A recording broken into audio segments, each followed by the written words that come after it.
हम या तो पिता, पुत्र और पवित्र आत्मा के अधीन होते हैं या फिर संसार, शरीर और शैतान के अधीन होते हैं। सवाल यह है कि नया जन्म लेने के बाद शैतान आपकी आत्मा को कैसे प्रभावित करता है। मैं आपको बताऊंगा। आत्मिक क्षेत्रों में आत्मा की गतिविधियां होती हैं।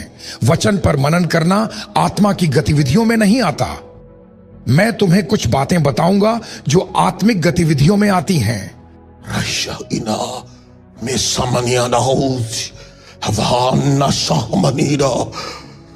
हर समय प्रार्थना में बने रहने की क्षमता और उस स्तर तक बढ़ना जहां से तुम अपनी शक्ति आत्मिक क्षेत्रों से खींच सको, न कि अपनी भावनाओं से। अब आपकी भावनाएं प्रार्थना के लिए आत्मा की ऊर्जा के पूरी तरह अधीन आ गई हैं। इसे रूपांतरण, ट्रांसफिगरेशन कहा जाता है।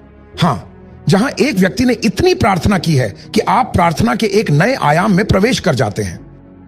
इसमें समय लगता है, क्योंकि जब तक तुम लगातार और लगन से परमेश्वर के गुप्त स्थान में उसकी उपस्थिति में बने रहना नहीं सीखते, तब तक तुम सर्वशक्तिमान की छाया के नीचे नहीं आ सकते।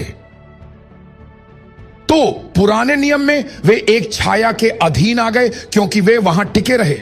वह छाया एक शक्तिशाली, अटूट ऊर्जा और वहां निरंतर टिके रहने की अद्भुत क्षमता बन गई, बिना किसी भी कमजोरी के, बिना किसी भी थकान के। लेकिन किसी को उस गुप्त और एकांत स्थान में लंबे समय तक टिके रहना होगा, अपने शरीर से लगातार जूझते हुए।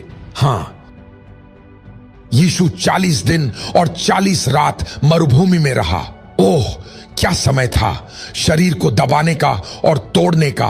और फिर अंत में वह परमेश्वर की महिमा के नीचे आया, या पुराने नियम में कही गई उसकी छाया के नीचे आया, पर नए नियम में उसे कहते हैं उसकी उपस्थिति का प्रकाश। अब वही है जहां से प्रार्थना करने की शक्ति आती है। अब वही है जहां से उसकी उपस्थिति में लंबे समय तक टिके रहने और ठहरने की क्षमता आती है। हां, क्योंकि अब यह महिमा का एक तत्व है जो किसी व्यक्ति को उसकी प्रार्थना में निरंतरता के कारण मिलता है। अब आत्मिक संसार में जैसे ही तुम कहते हो, फादर, हे पिता, यीशु के नाम में, और रीना शेको पराजा, भले ही तुम कुछ महसूस न करो, आत्मिक संसार पिता के लिए खुल जाता है।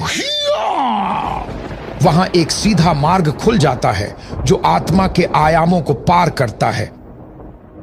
शैतान तुम्हारी कंपन और तरंगों को सुन लेता है। हां, सुनता है। हर आत्मिक आयाम जान जाता है कि किसी ने स्वर्ग से संपर्क जोड़ा है।